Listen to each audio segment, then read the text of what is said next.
출애굽기 4장 4절부터 9절까지 말씀입니다. 함께 한 목소리로 읽겠습니다. 이스라엘은 들으십시오. 주님은 우리의 하나님이시오. 주님은 오직 한 분뿐이십니다.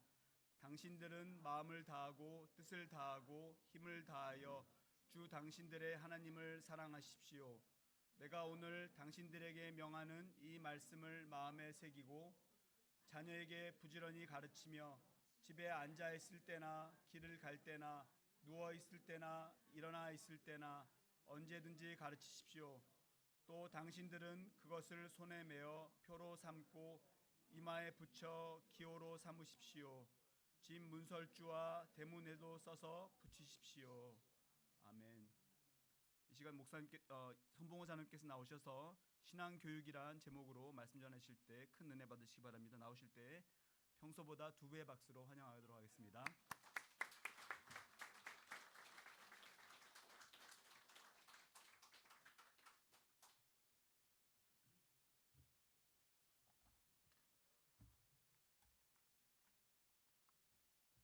예, 오늘은 스승의 주일이라고 그래서 오늘 교육에 대해서 말씀을 드리겠습니다.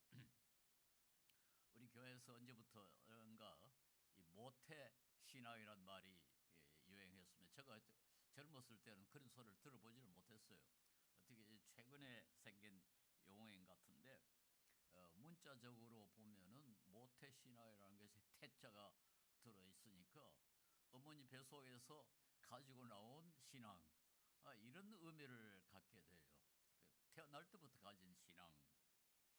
그런데 신앙이 과연 태어날 때부터 가지고 나올 수 있을까? 우리가 가령 피부 색깔이 희다든가 검다든가 이런 건 타고납니다. 또 어떤 지능이라든가 성격이라든가 기질 같은 거는 타고난다 이렇게를 말할 수 있는데 과연 신앙도 타고나는 건가?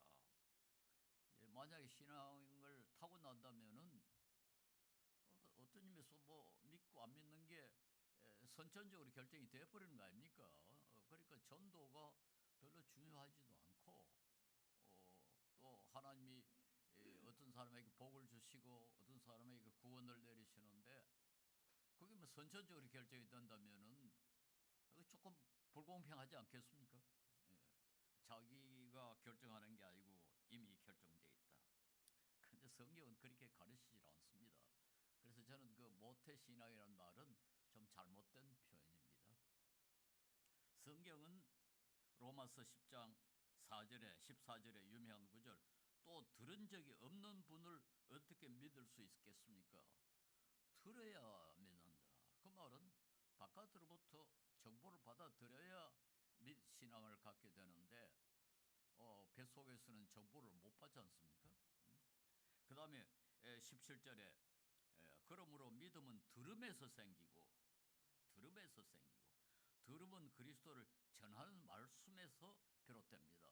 그러니까 누가 복음을 전해야 우리가 그걸 알게 되고 믿게 되는 거니까 태어날 때부터 가지고 있는 건 잘못됐다 이렇게 말할 수 있습니다.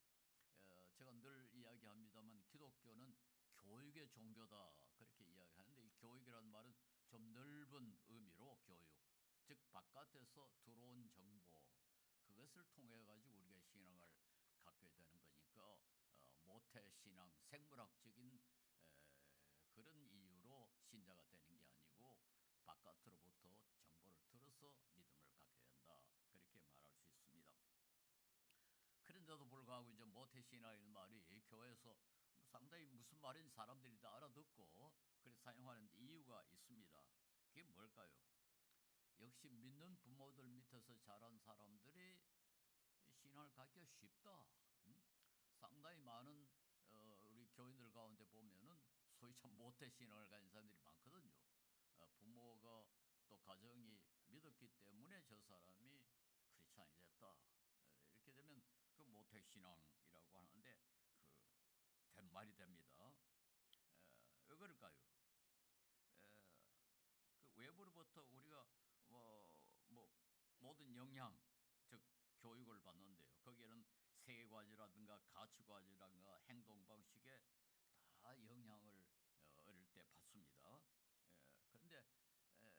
어릴 때 받은 그 영향이 상당히 중요하게 작용하기 때문에 거의 타고난 것과 비슷하다. 이제 그런 뉘앙스가 좀 작용하죠. 그러니까 모태신앙하면 무슨 소린지 되게 이해가 됩니다. 이거 관계가지고 아주 그 재미있는 그 철학 이론이 하나 있는데요. 그렇다면 저 독일의 철학자 가운데 이제 20세기 초반에 활동했던 게일런이라는 분이 있는데요. 이 사람은 아주 재미있는 생각을 했습니다.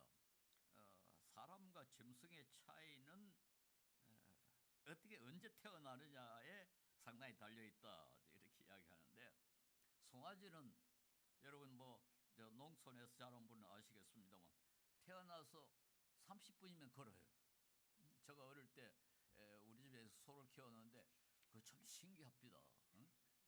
송아지를 낳은 한 얼마 있으니까 송아지 걸어다녀요. 뭐 길게는 2시간, 짧게는 30분이면 걸어다닙니다. 근데 사람은 얼마나 걸리느냐? 9달이나 18달, 짧으면 9달, 길면 18달이 걸려야 걸을 수 있습니다. 왜 그럴까요? 그래서 이분은 게일러는 그런 걸 근거로 해가지고 송아지는 태어나자마자 얼마 후에 걸을 수 있는 이유는 어미 뱃속에서 이미 다 자라가지고 거의 완성된 짐승으로 나오기 때문에 즉시 걷는다. 근데 사람은 미숙하게 태어난다 그랬어요. 어미 뱃속에서 충분히 자라지 못하고 미숙한 상태에서 태어나니까 이제 이 세상에 나와가지고 자란다는 거죠. 송아지는 이 세상에서 나와서 별로 많이 자랄 이유가 없고 뱃속에서 이미 다 자랐으니까. 사람은 덜 자라서 나오기 때문에 이 세상에서 자란다. 근데 이 세상에 자라면은 어떤 장점이 있는 거니까, 송아지처럼 어미 뱃속에서는 배울 게 별로 없어요. 깜깜한 어미 태 속에서는 생물학적인 환경이니까 변화도 없고 뭐 볼 것도 없고 들을 것도 없고 바깥에서 배울 게 별로 없습니다. 그러니까 바깥으로부터 배울 것이 별로 없는 상태에서 다 자라버리니까 나중에 배울 게 별로 없다.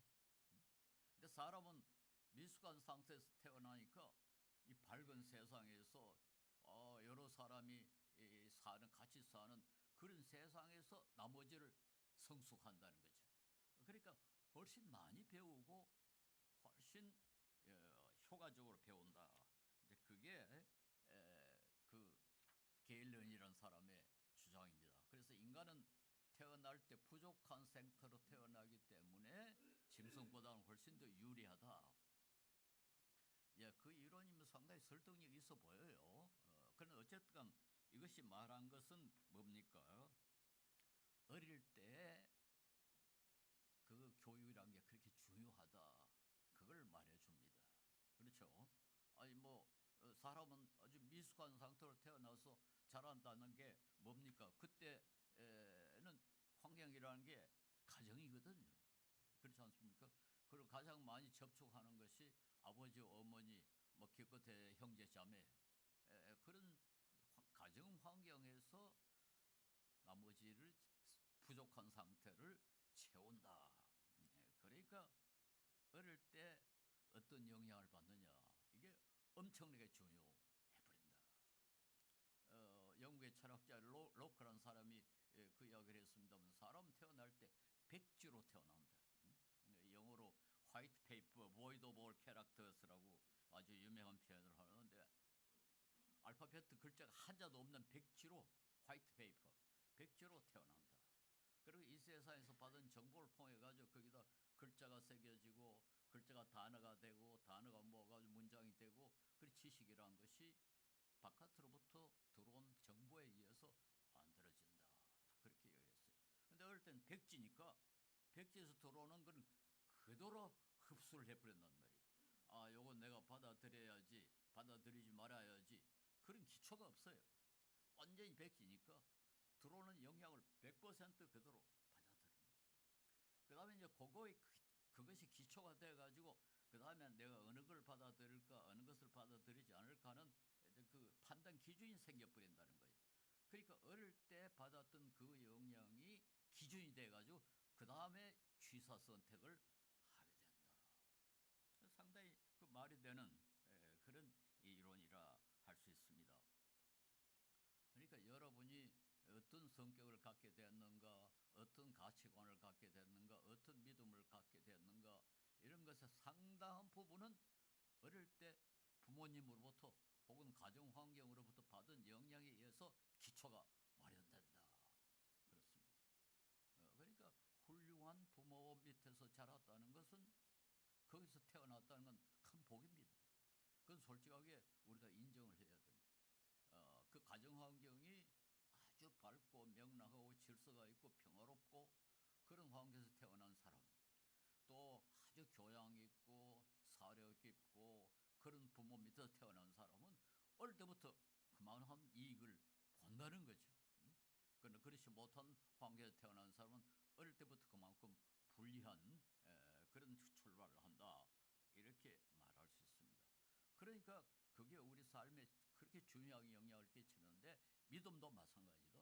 믿음도 역시 그 어릴 때의 그 환경에서 받아들인 것이 상당히 중요하기 때문에 우리가 모태신앙이라는 말을 쓰고, 모태신앙이라는 말이 그래도 일반적으로 사용이 되는 그런 상황에 돼 있다, 이렇게 말할 수 있습니다.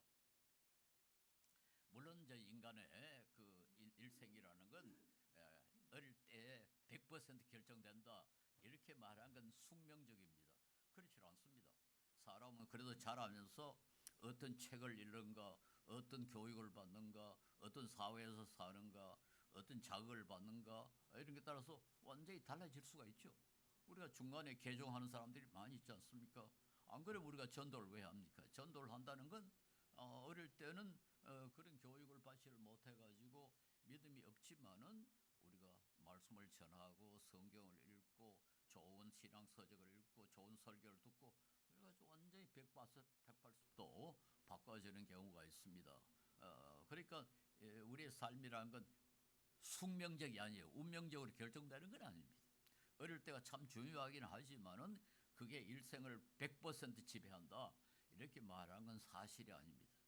한번 저도 안 믿는 가정에 태어났으니까 저는 모태신앙을 갖고 있지 않지 않습니까? 그래도 지금 내가 교회에서 설교를 하는 그런 크리스찬이 돼버렸단 말이에요.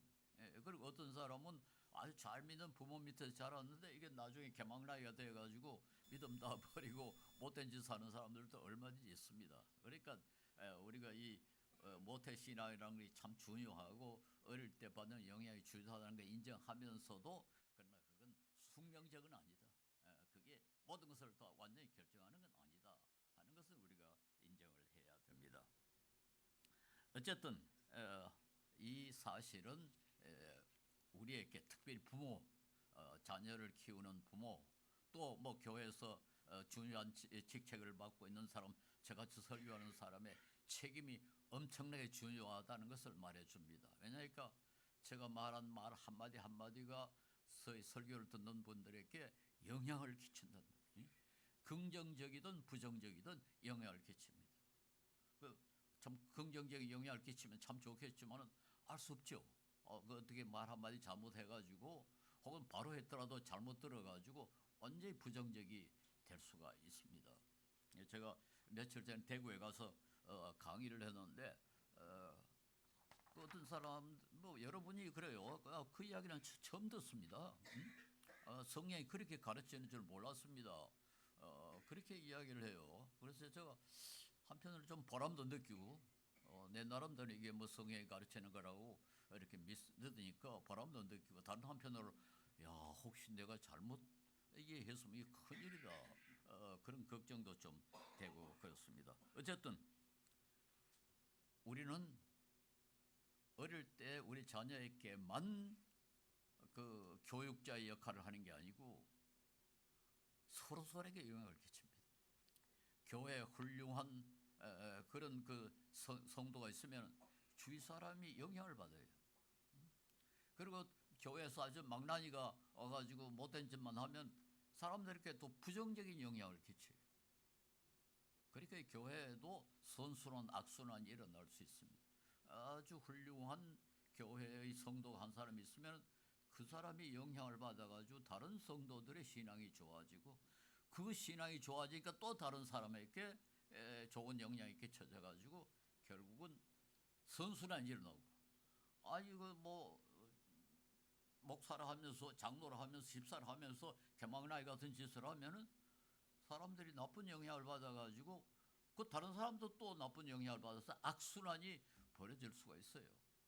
그래서 우리 모두는 어떤 의미에서 교육자다. 교육자다. 우리는 어떤 의미에서 서로에게 부정적인 혹은 긍정적인 영향을 끼친다. 이런 사실을 알아야 됩니다. 그러면 우리 자신 혹은 우리 자녀들이 어떤 사람이 되기를 우리가 바라야 하고 노력을 해야 되느냐 한번 생각해 봐야 되겠죠. 뭐가 세상에 제일 중요하냐? 저는 요즘 그 대통령 선거운동을 하는 걸 이렇게 보고 후보 결정할 때 이렇게 보니까 저 사람들이 대통령이 너무너무 위대해가지고 너무 좋아가지고 뭐 양심이니 원칙이니 뭐 이건 다 중요하지 않다. 대통령. 하여튼 수단과 방법을 가리지 않고 대통령만 되면 된다. 저 사람들이 그렇게 생각하는 게 아닌가 그런 느낌이 들어요. 뭐 제가 잘못 판단했는지 모르지만은 하여튼 대통령 되는데 도움이 되면 뭐든지 한다. 가령 뭐 사람을 죽이는 게 도움이 된다면 사람까지 죽일 그런 그 위치에 있지 않나 이런 생각이 가끔 들어요. 그 참 저도 혹시 그런 유혹에 빠질런지 모르지만은 보니까 조금 참 안타까워요.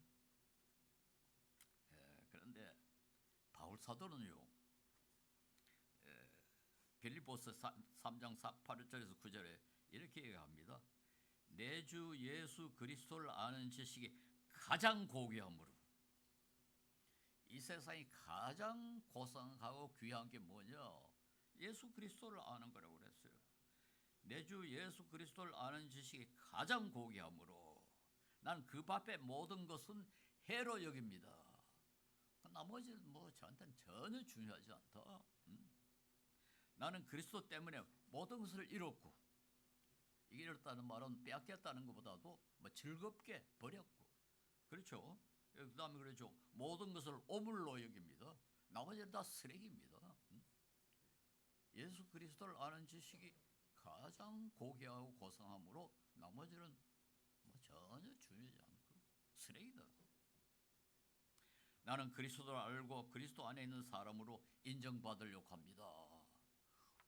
우리가 뭐로 인정을 받으려고 하느냐?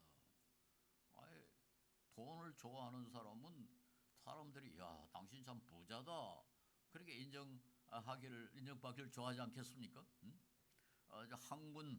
학문적인 그 성취를 아주 귀하게 생각하는 사람은 다른 사람이 뭐 저 사람 부자다 뭐 얼굴이 잘생겼다 그건 중요하지 않고 야 당신 참 유식하다 당신 아주 학적으로 위대하다 그 소리가 그 사람이 가장 기분 좋은 거 아니겠어요?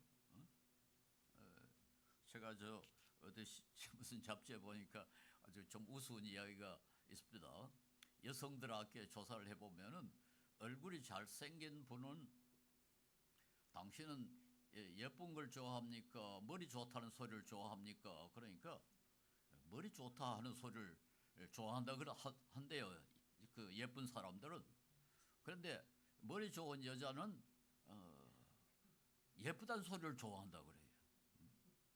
그리고 참 재밌어서 제가 북한에 한번 갈 일이 있어가지고 북한에 가면은 그 우리 안내원들이 다 한 사람씩 붙거든요. 근데 아주 예쁜 여성들 주로 안내원으로 그렇게 붙여줘요. 그래서 내가 물었어요. 당신은 예쁘다 소리 듣고 싶어 합니까? 머리 좋다 하는 소리를 듣고 싶습니까? 그러니까 예외 없이 머리 좋다는 소리를 듣고 싶다고 그래요. 야, 참 신기하더라고요. 근데 내가 서울대학교 여자 교수들에게 한번 또 실험을 해봤어요. 교수님은 예쁘다 소리를 듣고 싶습니까? 머리 좋다 소리를 듣고 싶습니까? 예외 없이 예쁘다 소리 듣고 싶다고 그래요. 참 재밌어요. 예, 사람마다 이제 좋은 건 다 가지고 싶죠. 그러니까 예쁘기도 하고 머리 좋기도 하고 다 좋은 소리를 다 듣고 싶어합니다. 우리에게는 다 그런 선호도가 있습니다. 사람들이 나를 보고 당신은 어떤 사람이구나 그런 칭찬을 했을 때 제일 기분이 좋을까? 그게 바로 이 바울사도가 말하는 거 아닙니까? 바울사도는 다른 건 뭐 당신 대통령 자격이 있다. 그건 뭐 쓰레기다. 당신 굉장히 머리가 좋으네. 그 쓰레기다. 당신은 참 관대하고 훌륭한 인격자다. 그것도 쓰레기고. 당신은 예수 그리스도를 따르는 사람 같다. 그게 가장 자기에게는 귀하고 자기는 그런 소리를 듣고 싶다. 그게 바울의 선택입니다. 자, 우리 그리스도인들은 그렇게 돼야 되지 않느냐. 그렇죠? 우리는 물론 뭐 돈도 있어야 되고 권력도 좀 필요하고 뭐 예쁘기도 하고 싶고 뭐 온갖 것 다 필요합니다. 그러나 그 모든 것보다도 더 그리스도 예수 그리스도를 아는 것 이게 너무 고귀하다. 그렇게 되지 않겠습니까? 예, 이 세상에 참 위대한 사람, 존경스러운 사람 많습니다. 그리고 그런 사람들이 뭐 다른 사람에게 또 귀한 영향력도 많이 행사하고 그들이 쓴 책들이 좀 인류 발전에 아주 크게 공헌한 것도 사실입니다. 그러나 우리 예수님처럼 위대한 분은 없어요. 예수님처럼 철저히 위대한 분은 없다. 그리고 이 세상에 좋은 책이 많이 있습니다만은 성경 말씀처럼 위대한 책은 없다. 그걸 믿는 사람들이 그리스도인이고 우리는 그런 믿음을 가지고 살아야 될 것입니다. 그리고 그 말씀대로 사는 것이 역시 가장 고상하고 가장 가치 있는 삶이다. 그런 확신을 우리가 가져야 되지 않겠습니까? 그러므로 우리는 선택해야 됩니다. 저는 여호수아 24장 15절의 이 말씀 아주 그 단호한 도전이라고 생각합니다. 여호수아가 모세 대신 이제 이스라엘의 지도자가 돼가지고 이스라엘 백성을 보고 아주 당당하게 이야기합니다. 여러분, 주님을 섬기고 싶지 않거든 조상들이 강 저쪽에 메소포타미아에 섬기던 신들이든지 아니면 당신들이 살고 있는 땅 아모리 사람들의 신들이든지 당신들이 어떤 신들을 섬기실지 오늘 선택하십시오. 오늘 선택하십시오. 아주 강력하게 도전합니다. 그러면 뭐란 거니까 나와 나의 집안은 주님을 섬길 것입니다. 여러분 마음대로 하라고. 여러분이 고귀하다고 생각하는 거 택하라고. 그러나 나는 그리고 우리 집안은 주님을 즉 여호와 하나님을 섬겼습니다. 이 도전은 오늘 우리에게도 필요합니다. 선택하십시오. 부귀 영화를 택하겠습니까? 권력을 택하겠습니까? 돈을 택하겠습니까? 인정을 택하겠습니까? 다른 신을 섬길 것입니까? 또 제대로 된 신앙을 가졌다면 그러나 그런 것도 다 중요하지만은 그보다 훨씬 더 중요한 것은 여호와 하나님을 섬기는 것입니다. 그게 우리 그리스도인의 특징이고 그게 저는 가장 지혜롭고 가장 올바른 선택이다. 그렇게 주장합니다. 저도 부족하지만은 적어도 우리 집안은 저와 우리 집안은 성경 말씀에 충실한 사람이 되었으면 좋겠다. 이것이 이 세상에서 가장 보람 있고 그리고 저는 그것이 제가 우리 사회에 또 다른 사람에게 할 수 있는 제일 중요한 공헌이다. 그렇게 저는 믿습니다. 그런 그 예수 그리스도를 섬기고 그의 말씀대로 사는 것 그리고 저뿐만 아니라 우리 자녀들이 다 그렇게 되는 것 그것이 저의 가치를 가장 고상하게 가장 높게 만드는 것이다. 그렇게 믿고 있습니다. 그리고 제가 이 삶을 돌이켜보면은 내가 이런 걸 선택한 것 같지는 않다. 내가 이런 세계관을 갖게 되고 이런 신앙을 갖게 된 것이 나의 선택이 아니고 우리 뭐 이 신학에서 가끔 말할 수 있지만 거역할 수 없는 은혜. 하나님이 나를 그쪽으로 끌고 가신 것 같다. 이렇게 믿도록 인도하신 것 같다. 그래서 이걸 우리 저 신학에서는 거역할 수 없는 은혜라 그럽니다. 내가 멋지고 올바른 선택을 해서가 아니라 하나님이 나를 그렇게 믿도록 끌고 갔었다. 그렇게 생각합니다. 그렇다면 우리는 우리 가족들, 우리 사랑하는 사람들, 그 사람들에게 우리처럼 그렇게 살기를 바라고 그렇게 가르쳐야 하지 않겠습니까? 그래서 오늘 본문 신명기 6장 4절에서 9절은 아주 유명한 구절입니다. 이걸 저 유대인들은 쉐마라 그렇게 부른답니다. 쉐마라는 건 뭐 히브리 말로 그저 들으라 그런 뜻이랍니다. 들으라고. 그런데 이 별명을 저 유대인들이 쉐마라 그렇게 부른다는데 이 사람들은 아침 저녁으로 이 구절을 암송을 한다고 그럽니다. 이스라엘은 들으십시오. 주님은 우리의 하나님이시오. 주님은 오직 한 분뿐이십니다. 당신들은 마음을 다하고 뜻을 다하고 힘을 다하여 주 당신들의 하나님을 사랑하십시오. 내 오늘 당신들께 명하는 이 말씀을 마음에 새기고 자녀에게 부지런히 가르치며 집에 앉아 있을 때나 길을 갈 때나 누워 있을 때나 일어나 있을 때나 언제든지 가르치십시오. 또 당신들은 그것을 손에 매어 표로 삼고 이마에 붙여 기호로 삼으십시오. 집 문 설주와 대문에 서서 붙이십시오. 아주 철저하죠. 철저히 가르쳐라. 철저히 배워라. 이게 그 유대인들이 경건한 유대인들이 그렇게 강조하는 쉐마라는 본입니다. 하나님 말씀만이 진정 고귀하고 그러므로 그걸 우리 열심히 가르치고 배워야 되고 기억해야 할 것이다 하는 것입니다. 그런데 최근에 안타깝게도 우리 한국 교회가 믿음이 점점 약해졌는지 신앙 교육에 관심이 줄어져 버렸다고 그래요. 신앙 교육보다 일반 교육이 더 중요하다. 그래서 주일날 교회 가기보다 뭐 학원에 가는 게 더 중요하다. 성경 열린 시간에 문제 좀 풀어라. 수학 문제 풀어라. 이제 그렇게 하는 부모들이 믿는다고 늘어난다고 그럽니다. 그래가지고 목회 데이터 연구소가 조사를 해보니까 지난 9년 동안에 그러니까 뭐 2013년에서 2022년이니까 그 9년 동안에 전체 학령 인구는 19.3%가 줄어졌는데 교회 학교는 38.2%가 줄어져 버렸다. 그게 주일 학교가 없어져 버렸던 겁니다. 그리고 앞으로 자녀들이 신앙생활을 잘할 것인가를 물어보니까 19%만 신앙생활 잘할 거다 하고 나머지 27%는 신앙생활 잘 못할 것 같다. 별로 보니까 뭐 신앙생활 잘할 것 같지 않다. 이렇게 비관적으로 보는 겁니다. 부모의 책임이죠. 교회의 책임이죠. 잘못 가르쳐 놓으니까 잘못 인도를 해 놓으니까 결국 앞으로 보니까 뭐 신앙생활 제대로 할 것 같지 않다. 이렇게 된 거 아닙니까? 네. 저희는 이것이 단순히 자신들에게만 해가 되는 게 아니고 우리 사회 발전에도 저는 방해가 된다고 생각합니다. 올바른 신앙을 가진 사람이 많아야 사회도 발전하고 다른 사람도 이익을 본다고 저는 믿습니다. 우연히 그 이코노미스트라는 잡지를 보니까 인간 개발 지수라고 어느 나라가 가장 살기 좋은 나라냐 순서를 매겨놨는데 한국이 20번째예요. 20번째. 상당히 높아졌습니다. 일본보다. 일본은 23번째예요.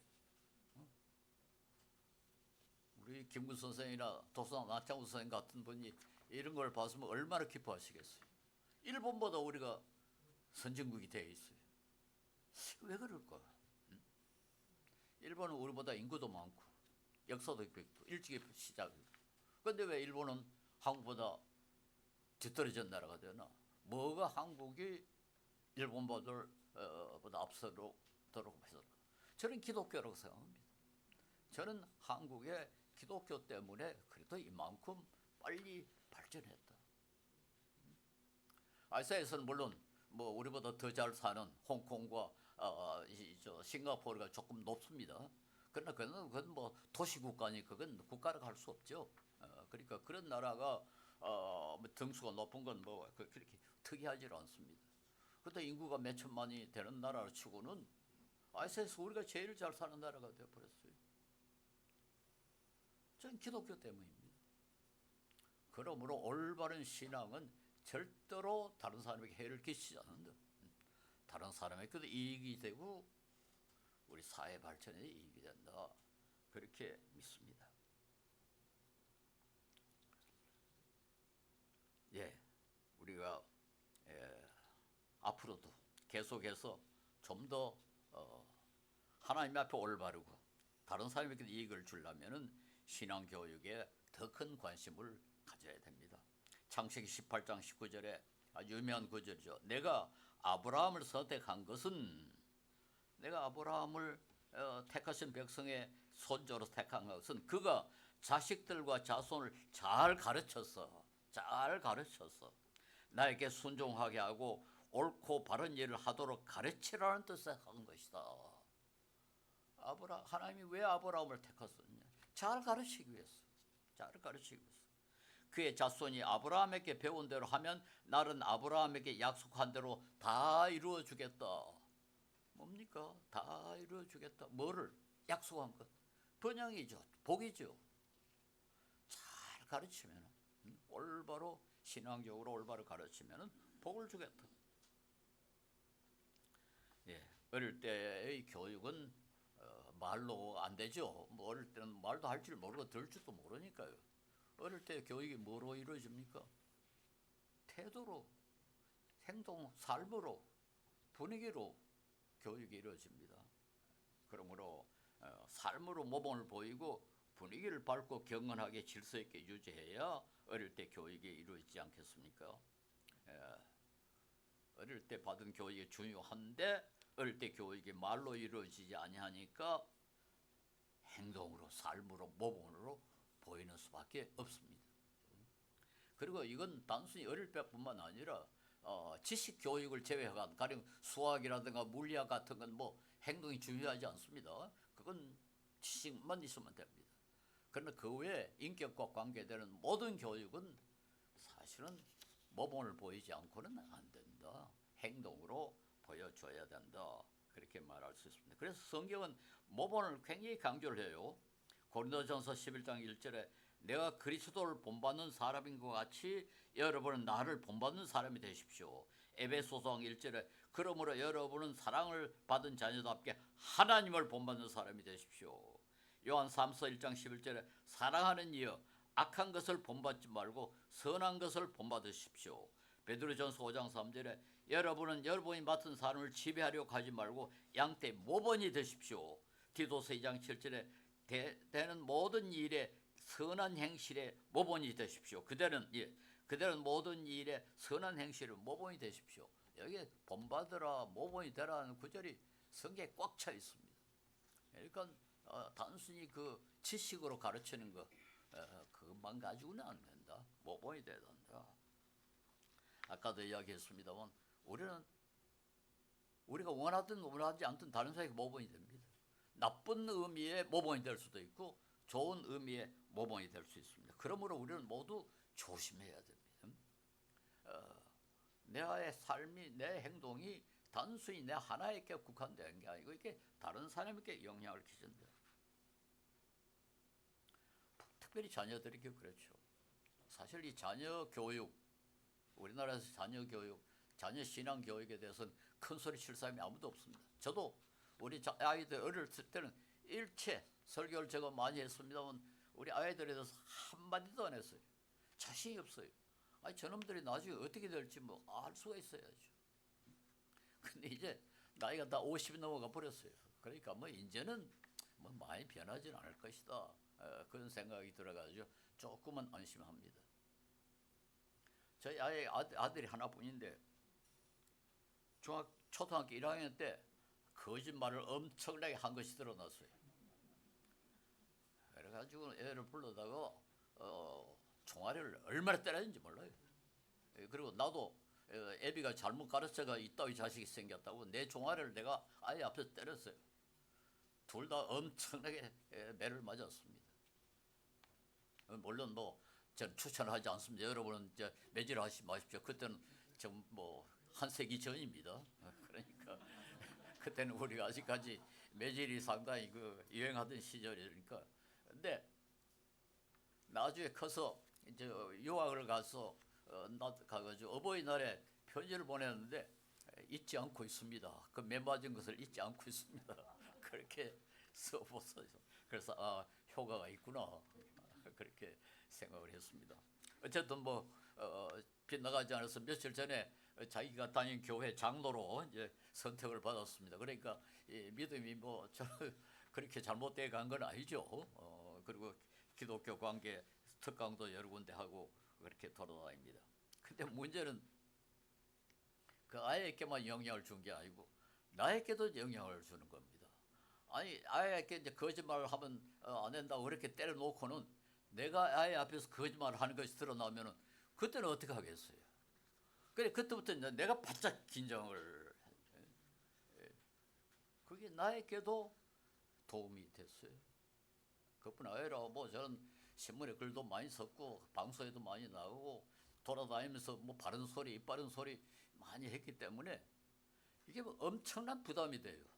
뭐 지하철에 가서도 아는 사람이 있으니까 이게 뭐 행동하나 말 한마디 조심하지 않으면 안 되죠.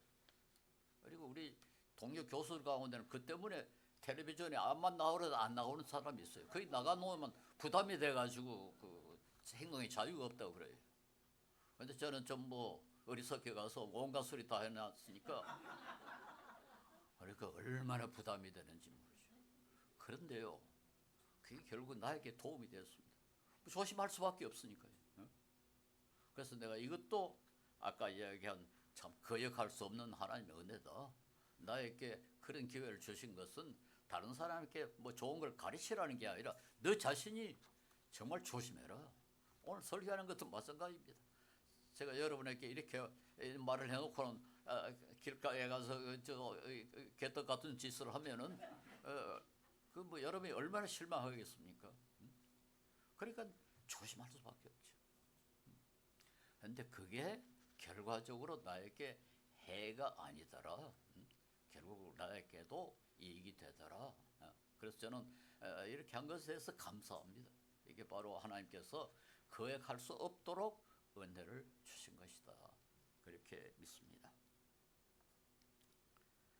예, 우리 자신이 무엇보다는 더 위대한 예수님의 모범을 사람들에게 소개해야 되겠죠. 그래서 우리는 성경을 중요하게 생각합니다. 우리가 성경 내가 훌륭하게 예수님처럼 사는 것보다는 예수님 자신이 사람들에게 영향을 줄 수 있도록 해야 되지 않겠습니까? 그렇게 하려면 성경을 읽어야죠. 역사상 성경만큼 많이 인쇄된 책도 없고 성경만큼 많이 번역된 책도 없고 성경만큼 지금 계속해서 팔리는 베스트셀러는 없습니다. 그러면 우연히 그럴까요? 우연히 그럴까요? 위대하기 때문에 그렇습니다. 옳기 때문에 그렇습니다. 그러니까 성경은 읽어야 됩니다. 바울 사도가 그의 가장 사랑하는 제자 디모데에게 디모데후서 3장 16절에 17절에 그들은 어려서부터 성경을 알고 있습니다. 성경은 그리스도 예수를 믿는 믿음으로 말미암아 그들에게 구원에 이르는 지혜를 줄 수 있습니다. 모든 성경은 하나님의 영감으로 된 것으로서 교훈과 책망과 바르게 함과 의로 교육에 유익합니다. 교육에 유익하다. 그러니까 뭐 학교에 1등하기 위해서 성경 읽지 않고 문제 푸는 게 그게 그렇게 지혜로운 게 아니다. 멀리 내다보면은 그보다는 성경 읽는 것이 훨씬 더 중요하다. 성경은 하나님의 사람을 유능하게 하고 이 말씀도 우리가 좀 관심을 써야 돼요. 유능하게 합니다. 무능하게 하는 거 아닙니다. 유능하게 하고 그에게 선한 일을 할 수 있게 하는 것입니다. 예, 최근에 어느 공익재단으로부터 요청이 왔어요. 우리 청소년들에게 좋은 읽으면 인격에 도움이 될 만한 책을 하나 써주십시오 하고 부탁을 받았어요. 아니 뭐 저에게는 명예로운 그 부탁입니다. 열심히 쓰고 있습니다. 근데 속으로 아이고 성경만 읽으면 되는데 성경만 읽으면 되는데 괜히 돈 쓰고 그 쓰라니까 또 돈도 주겠죠. 돈도 꽤 많은 돈을 준다고 약속을 했어요. 근데 그 돈 쓰지 말고 뭐 성경 읽으면 되는데, 네? 속으로는 그렇게 생각합니다. 우리 자녀들로 하여금 성경을 읽도록, 우리 자신도 성경을 읽도록, 그리고 성경 말씀에 더 순종하려고 애를 쓰도록, 그것이 우리 자신의 교육과 또 다른 사람의 교육, 우리 사회 전체 이익에 아주 큰 도움이 될 것입니다. 우리 모두가 다 좋은 신앙 교육의 그 교사가 될 수 있도록 그렇게 노력하기 바랍니다. 기도하겠습니다. 자비로우신 주님, 주님 앞에 보잘것없는 참 미미한 것들이지만은 주님께서 한없는 은혜로 우리를 불러서 주님 백성으로 만들어 주시고 이 고귀한 말씀, 위대한 말씀 우리에게 허락하시고 주님의 그 위대함을 우리가 알게 하고 감사할 수 있게 하심을 감사합니다. 주님이 우리가 이 믿음 잃지 않도록 우리를 붙들어 주시옵소서. 우리는 너무 연약하고 우리에게 다가오는 유혹도 너무 많습니다. 우리 힘으로는 이길 수 없사오니 성령께서 함께 하소서. 우리를 항상 붙들어 주시고 인도해 주시옵소서. 예수님 이름으로 기도 올려옵니다. 아멘.